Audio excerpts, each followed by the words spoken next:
പാറു, ഇതെന്താ മാറ്റിയിട്ടിരിക്കുന്നേ?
എല്ലാരും റെഡി അല്ലേ?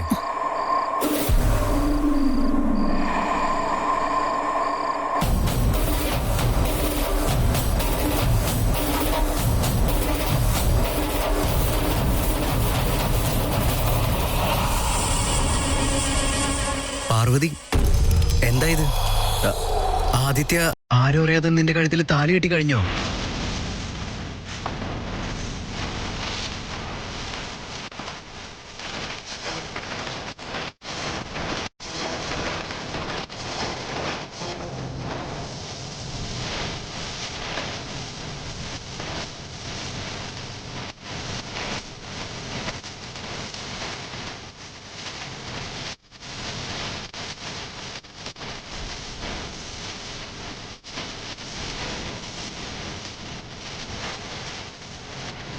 ആദിച്ചേട്ടൻ ആരോടും ഒരു വാക്കുപോലും പറയാതെ നിങ്ങളുടെ കല്യാണം നടത്തിയിരുന്നോ? ഇപ്പൊ അത് ചെയ്യേണ്ട ആവശ്യം എന്തായിരുന്നു?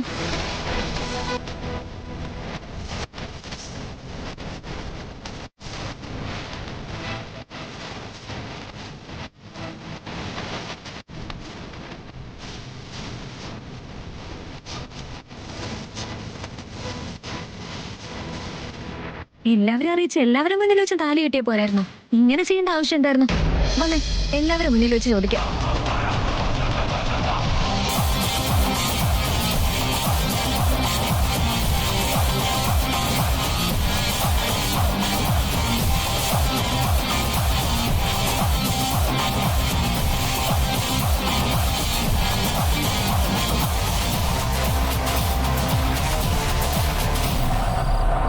ഞാൻ നിങ്ങളുടെ കാല് പിടിക്കാം. ദയവ് ഇത് എന്റെ കഴുത്തിൽ താലി കിടക്കുന്ന കാര്യം ആദ്യ സാർ ഒരിക്കലും അറിയരുത്. എന്താ പാറു, ഇതിൽ ഒളിച്ചു വെക്കേണ്ട കാര്യം എന്താ? ആദിച്ചേട്ടൻ തന്നെയല്ലേ ഈ താലി കെട്ടിയത്? ഈ കാര്യം ഞങ്ങളുടെ അടുത്തുനിന്ന് മറച്ചു വെക്കേണ്ട കാര്യം എന്താ? ഞങ്ങളോട് പറഞ്ഞിരുന്നെങ്കിൽ ഞങ്ങൾ നിങ്ങളുടെ കൂടെ നിൽക്കില്ലെന്ന് കരുതിയോ?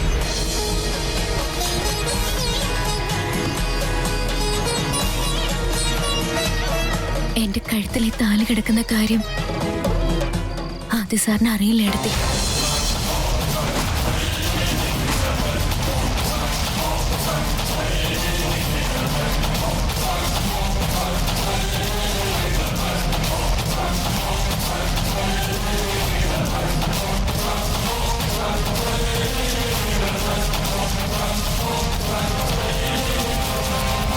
പാറു, നീ എന്തൊക്കെയാ പറയുന്നേ? ഞങ്ങൾക്കൊന്നും മനസ്സിലാവുന്നില്ല. അപ്പൊ ഈ താലി കെട്ടിയിരിക്കുന്ന ആരാ? നീ സ്നേഹിക്കുന്ന നിന്റെ സാറ് തന്നെയല്ലേ ഈ താലി കെട്ടിയത്? സാറ് തന്നെ. പക്ഷെ സാറിത് ശരിക്കും കെട്ടിയ താലിയല്ല. പിന്നെ ഒരിക്കല് അദ്ദേഹത്തിന്റെ കമ്പനിക്ക് വേണ്ടി ഒരു ഷൂട്ട് നടത്തിയിരുന്നു. അന്ന് ഞങ്ങൾ രണ്ടുപേരും ഭാര്യ ഭർത്താക്കന്മാരെ അഭിനയിച്ചിരുന്നു. അന്നാ സാറിന്റെ കഴുത്തിൽ താലി കെട്ടിയത്.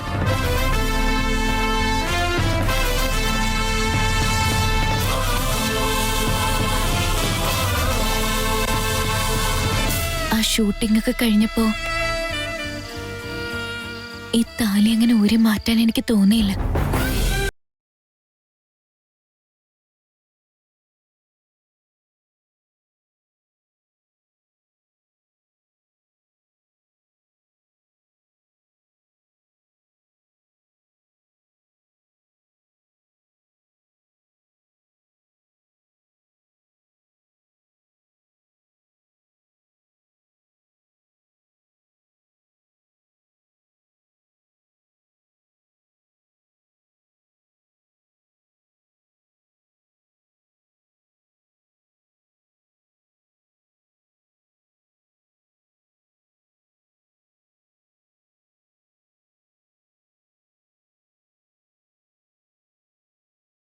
സാറിനോട് പറയുകയും ചെയ്തതാ. പക്ഷെ അവര് പറഞ്ഞതൊന്നും സാറ് വിശ്വസിച്ചില്ല. പാർവതി ഒരിക്കലും ഇങ്ങനെ വഞ്ചിക്കില്ല എന്ന് അദ്ദേഹം തീർത്തു പറഞ്ഞു.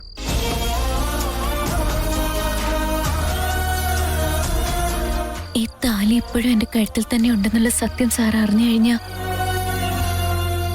ഞാൻ അദ്ദേഹത്തെ വഞ്ചിച്ചു എന്ന് അദ്ദേഹം വിശ്വസിക്കും. അങ്ങനെ എന്നിൽ നിന്നും അദ്ദേഹം അകലം പാലിക്കുമെന്നുള്ള പേടി എനിക്കുണ്ട്.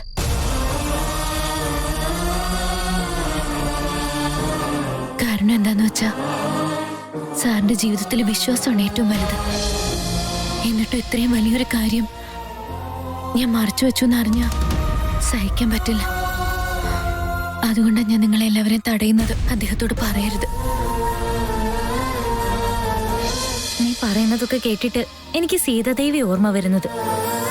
ഇപ്പൊ ഡ്രസ്സ് മാറ്റുന്നത് പോലെയല്ലേ പെൺകുട്ടികൾ താലി ഊരി കളഞ്ഞ ഭർത്താക്കന്മാരെ മാറ്റുന്നത്. എന്നാൽ ഒരു ഷൂട്ടിങ്ങിന് കിട്ടിയ താലി ഇതുവരെ നീ മാറ്റാതെ കഴുത്തിലിട്ടിരിക്കുകയല്ലേ. നിന്റെ സാറിന്റെ നന്മയ്ക്ക് വേണ്ടി ഇപ്പോഴും നീ അത് സൂക്ഷിച്ചു വെച്ചിരിക്കുകയല്ലേ. നീ ശരിക്കും ഗ്രേറ്റാ പാറു. ഇതുകൊണ്ടായിരിക്കും സ്ത്രീക്ക് സഹനം എന്നുള്ള പര്യായം കൂടി ഉണ്ടായത്. ഇനി ഈ കാര്യത്തെക്കുറിച്ച് ഓർത്ത് നീ വെറുതെ ടെൻഷൻ ആവണ്ട പാറു. ഇന്നത്തെ കാലത്തെ പെൺകുട്ടികൾക്കിടയിൽ നീ ശരിക്കും ഗ്രേറ്റാ പാറു. അല്ല പാറു, നീ എത്ര കാലം ഈ കാര്യം മറച്ചു വെക്കാൻ പോകുന്നത്? അറിയില്ല. ഇനി സാർ എല്ലാവരുടെയും മുന്നിൽ വെച്ച് എന്റെ കഴുത്തിൽ താലി കെട്ടിക്കഴിയുമ്പോ അന്നേ ഞാൻ ഈ താലി അഴിച്ചു മാറ്റുള്ളൂ.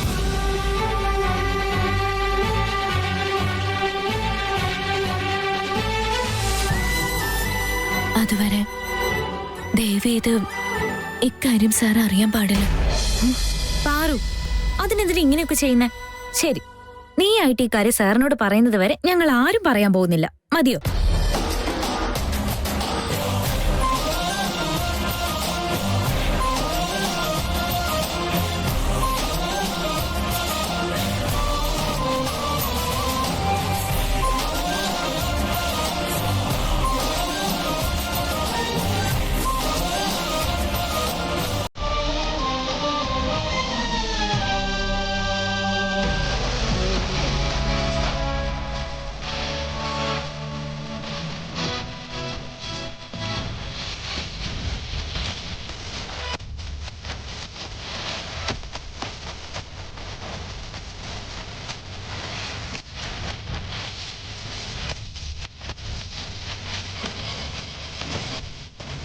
ആദിത്യ, വേദാന്ത്, ആദിത്യ, വേദാന്ത്,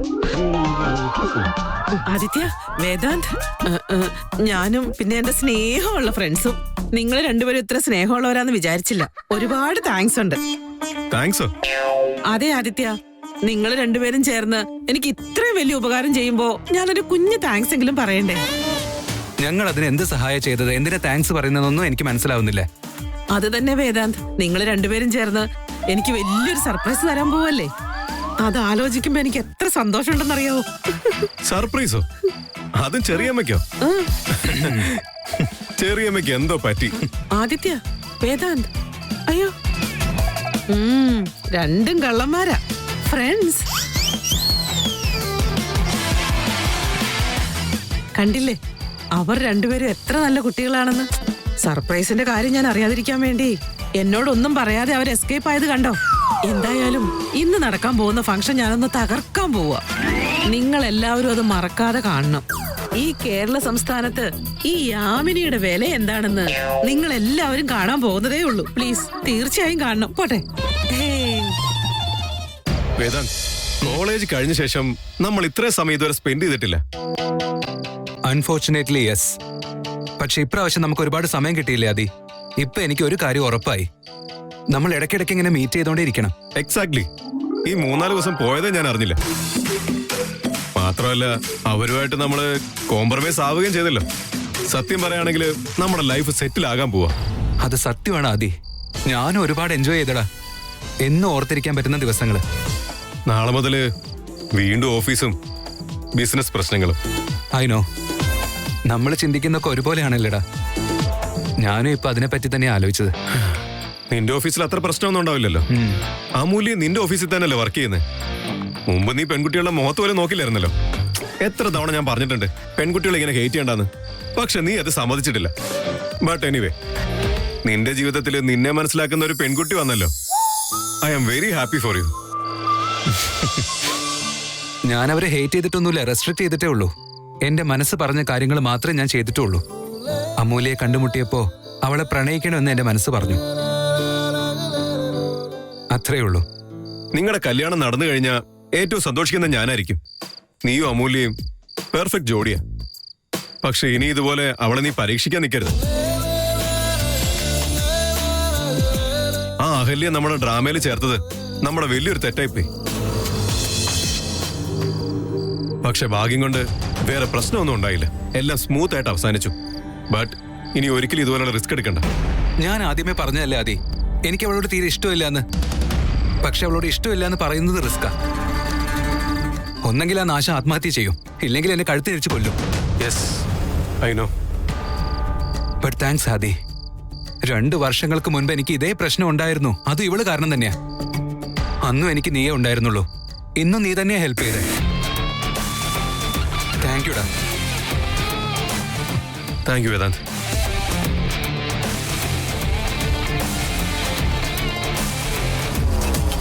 ഓ, അപ്പൊ 2 വർഷങ്ങൾക്ക് മുമ്പ് വേദാന്ത് എന്നിൽ നിന്നും അകലം കാണിക്കാനുള്ള കാരണക്കാരൻ ഇവനാണ്. സോ എന്നോട് പറയാൻ നീ ഒരു സോറി ബാക്കി വെച്ചിട്ടുണ്ടല്ലേ? അത് ഞാൻ നിന്നെ കൊണ്ട് പറയിപ്പിക്കും. അപ്പൊ ഞാൻ നിന്നോട് തിരിച്ചൊരു താങ്ക്സ് പറയുന്നുണ്ട്.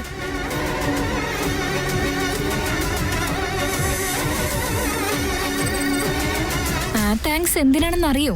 ഞാൻ എന്റെ വേദാന്തിനെ കല്യാണം കഴിക്കാൻ പോകുന്നത് നീ ഹെൽപ്പ് ചെയ്യുന്നത് കൊണ്ടാണല്ലോ. Advance thank you Aditya, and all the best.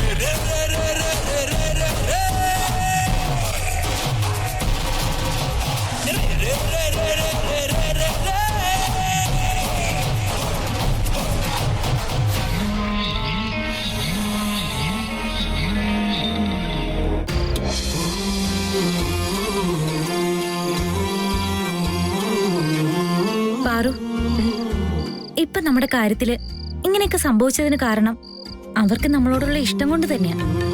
അവര് രണ്ടുപേരും ശരിക്കും തമാശയ്ക്ക് വേണ്ടി മാത്രമല്ല ഇങ്ങനെയൊക്കെ ചെയ്തത്. ആ സീക്രട്ട് നമ്മൾ അറിയാതെ പോയി. അറിഞ്ഞിരുന്നെങ്കിൽ ഇങ്ങനെയൊന്നും സംഭവിക്കില്ലായിരുന്നു. പാറു, എനിക്ക് എന്താ തോന്നിയെന്നറിയോ? ലൈഫിൽ നമുക്ക് സീക്രട്സ് പാടില്ല. ഓപ്പൺ ബുക്കായിട്ടിരിക്കണം. അപ്പോഴേ ഒരു പ്രശ്നം ഉണ്ടാവാതിരിക്കുള്ളൂ. നീ പറയുന്നത് ശരി തന്നെ അമ്മോ. ചില സത്യങ്ങൾ ഒരുപാട് നാള് മറച്ചു വെച്ചാ അതൊരു ചതിയാവും. എനിക്ക് അനുഭവമുണ്ട്. പാറു, ഞാൻ നിന്നോടൊരു കാര്യം പറഞ്ഞ നീ അത് കേൾക്കണം. നിന്റെ ഈ താലിയുടെ കാര്യം നീ എന്തായാലും സാറിനോട് നേരത്തെ പറയണം. ഇതിങ്ങനെ ഒരുപാട് നാള് മറച്ചു വെക്കേണ്ട ആവശ്യമില്ല.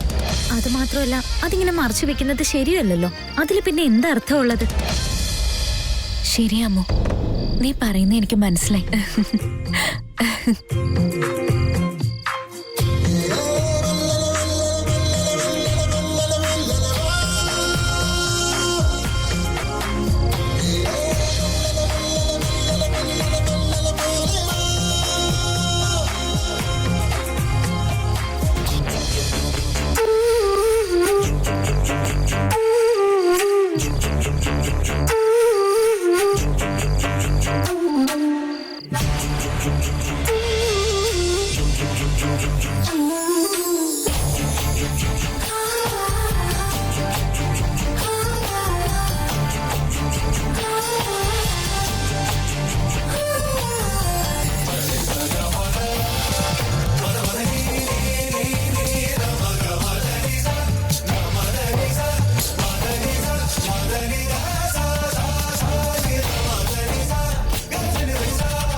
വേദൻ ആ നേരത്തെ നിങ്ങളോട് ഞാനൊരു കാര്യം ചോദിക്കാൻ മറന്നുപോയി.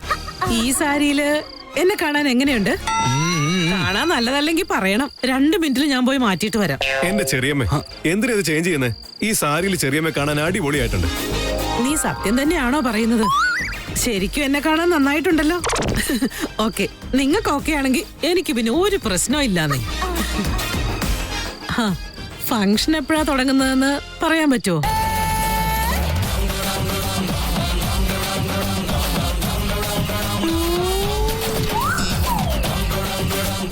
ഇതേത് ഫംഗ്ഷന്റെ കാര്യം ചോദിക്കുന്നത്? ഓ, കേക്ക് കട്ടിയെന്ന കാര്യമായിരിക്കും ചോദിക്കുന്നത്. വേദാന്ത്, ആദിത്യ, ഫംഗ്ഷൻ എപ്പോഴാന്ന് പറയാതെ എനിക്ക് സർപ്രൈസ് തരല്ലേ. എനിക്ക് ടെൻഷൻ കൊണ്ട് സമാധാനം ഇല്ല. എന്റെ ചെറിയമ്മേ, ഇതിൽ എന്ത് സർപ്രൈസാ? ഒരു 10 മിനിറ്റ് ഇതാ ഇപ്പൊ തുടങ്ങും.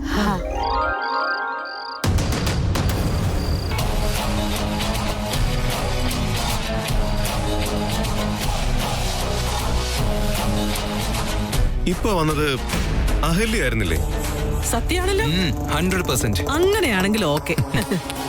പോയിട്ട് വരട്ടെ. ബൈ.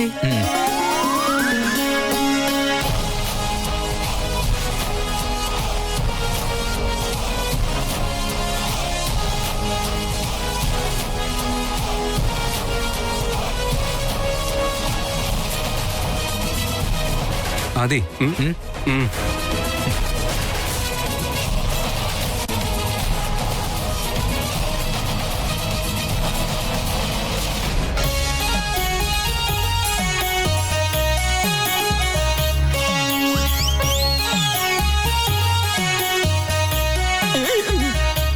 ഇവിടെ ആൾക്കാര് ജങ്ക് ഫുഡ് ഒഴിവാക്കാൻ ശ്രമിക്കുമ്പോഴാ ഇവരത് തിന്ന് പ്രാക്ടീസ് ചെയ്യുന്നത്.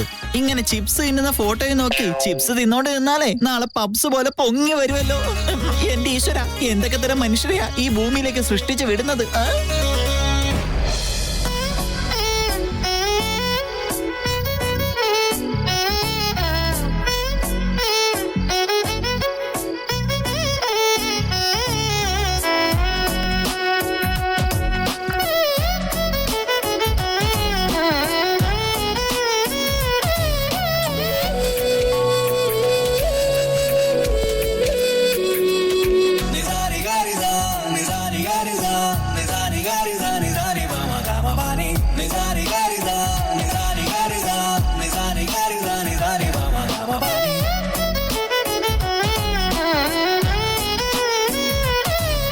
പാർവതി, നിനക്ക് ഈ ഡ്രസ്സ് നന്നായിട്ട് ചേരുന്നുണ്ട് പാറു.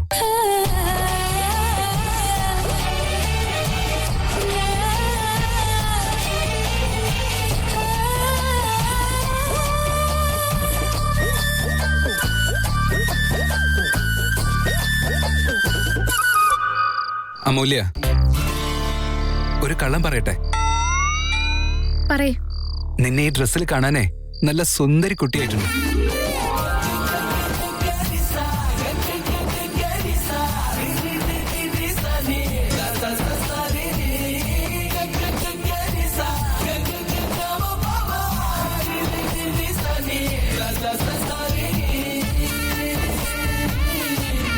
ഓ സോറി, വെറുതെ തമാശ പറഞ്ഞതാ. സത്യമായിട്ടും നിന്നെ ഈ ഡ്രസ്സിൽ കാണാൻ നല്ല ഭംഗിയുണ്ട് പെണ്ണെ.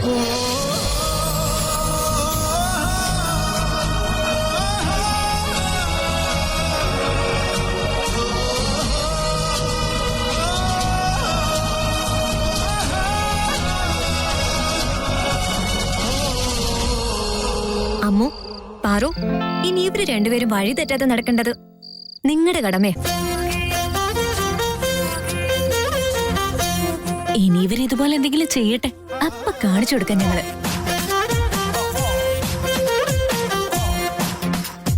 ഞങ്ങള് 2 പേരും കൂടെ ഉണ്ടല്ലോ, ഇവര് ഓടിച്ചിട്ടായിരിക്കും തല്ലുന്നത്. നിങ്ങൾ ഇനി ഒരിക്കലും മുന്നും പിന്നും നോക്കില്ല എന്നുള്ള കാര്യം ഞങ്ങൾക്ക് മനസ്സിലായി. ഇനി ജീവിതത്തില് ഞങ്ങൾ ഇതുപോലുള്ള ഒരു റിസ്ക് എടുക്കില്ല.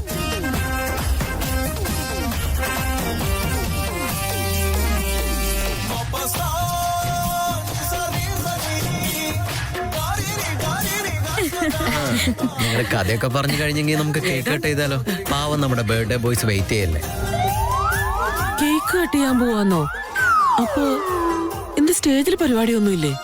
ഞാൻ ബ്രാൻഡ് അംബാസിഡർ ആവാൻ പോവാന്ന് അനൗൺസ് ചെയ്യുന്നില്ലേ? അയ്യോ എന്റെ ഈശ്വര. എല്ലാരും നടക്ക്. ആദി, രണ്ടുപേരും കൂടെ ഒന്ന് ഇങ്ങോട്ട് വന്നേ. എന്താ ഇവിടെ കേക്ക് കട്ടിംഗ് എന്നൊക്കെ പറയുന്നുണ്ടല്ലോ. അപ്പൊ ടി വിക്കാരൊന്നും വരുന്നില്ലേ? ടി വിക്കാരോ? അതെന്തിനാ ചെറിയമ്മേ? അയ്യോ, അപ്പൊ ഇത്രയൊക്കെ അറേഞ്ച് ചെയ്തിരിക്കുന്ന എന്തിനു വേണ്ടിയാ? അയ്യോ ചെറിയമ്മേ, ഇന്ന് വിക്രാന്തിന്റെയും പ്രീതുവിന്റെയും ബർത്ത്ഡേ അല്ലേ, അതിനായി അറേഞ്ച്മെന്റ്സ് ഒക്കെ ചെയ്തേ. നടക്കട. എടാ സുമേഷ്, തന്നെ എന്റെ കയ്യിൽ കിട്ടിയാലുണ്ടല്ലോ, തനിക്ക് ഞാൻ വെച്ചിട്ടുണ്ട്.